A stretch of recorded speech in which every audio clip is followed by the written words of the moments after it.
Travelers changed my life in a way I never expected, not because they showed me new destinations, but because they showed me new perspectives. Before meeting them, I believed that travel was simply a hobby, a temporary escape, or a privilege reserved for people with money.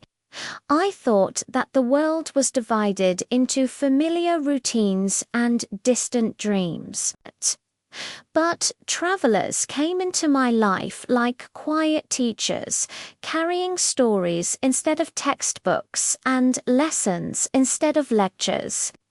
And slowly they reshaped the way I viewed everything, including myself. The first traveler I met was a young woman who had been backpacking alone for months, moving through countries with nothing more than one bag and a deep sense of curiosity. She told me that she had saved money for years, not because she wanted to run away from her life, but because she wanted to run toward a bigger one. She said something that stayed with me forever.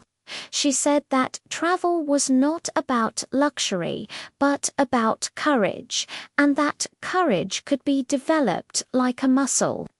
She taught me that every journey begins long before stepping on a plane. It begins the moment a person decides that fear will no longer lead the way. Another traveler I met was an elderly man who had visited more than 90 countries. He never spoke about the number, only about the meaning. He said that the world was a living map of emotions, dreams, and human connections, and that each destination held a mirror that reflected a different part of the self. He told me that the most important souvenirs a person brings home are empathy, humility, and a clearer understanding of how small individual problems truly are in a world filled with billions of lives. His calm presence made me realize that travel is not only about movement, but also about stillness. About sitting quietly in front of a landscape and allowing it to speak. I also met a traveler who had lost his job, his relationship, and his sense of direction all in the same year.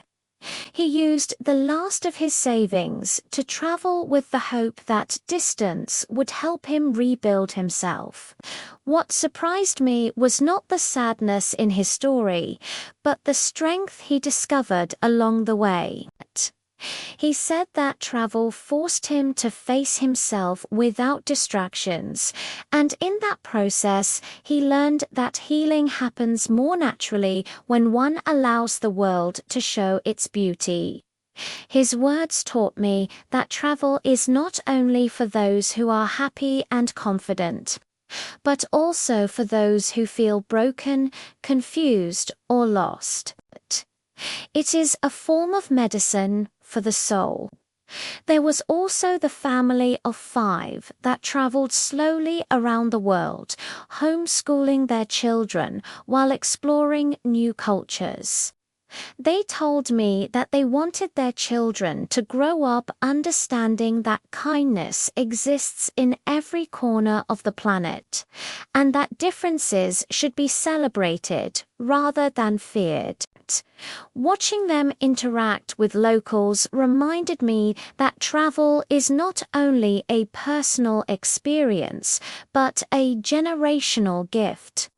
They taught me that the greatest education is often found outside classrooms, in real conversations, in markets, in parks, in crowded buses, and in the small moments that reveal how similar human beings truly are.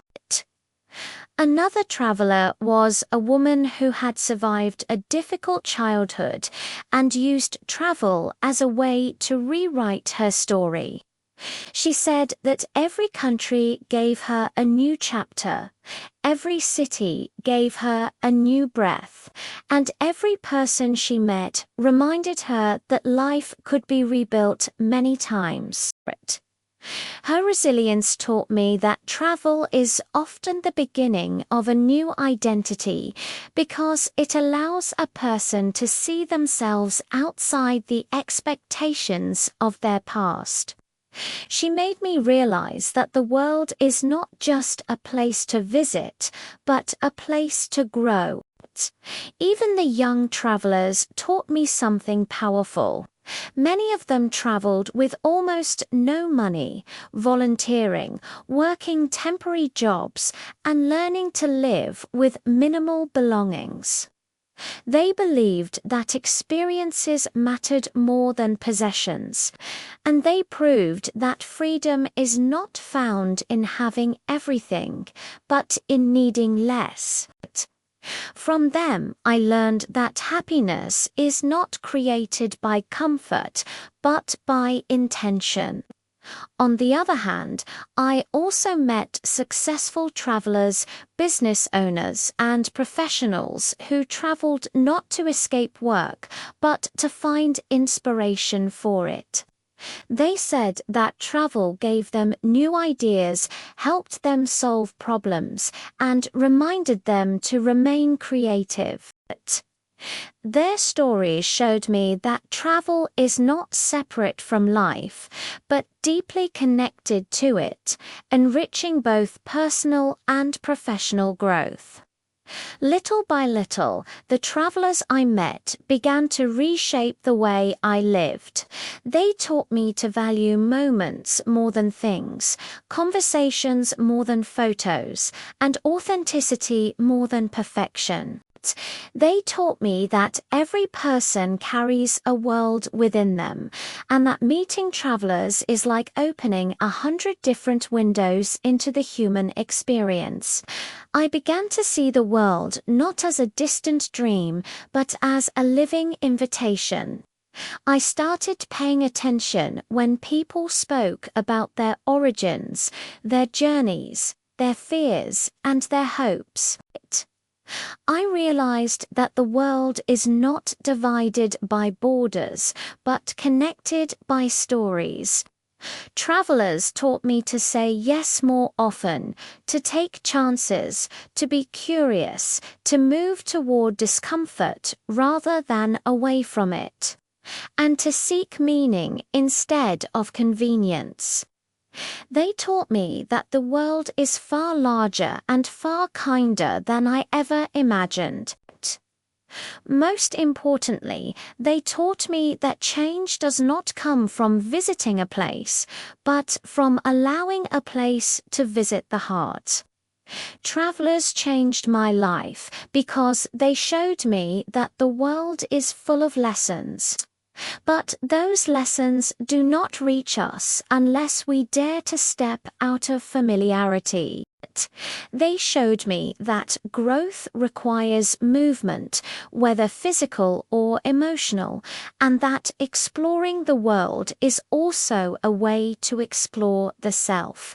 Through their stories, struggles, courage, and curiosity, I learned that every journey has the power to rewrite a destiny, and that sometimes all it takes is one conversation with one traveler to see life with new eyes forever.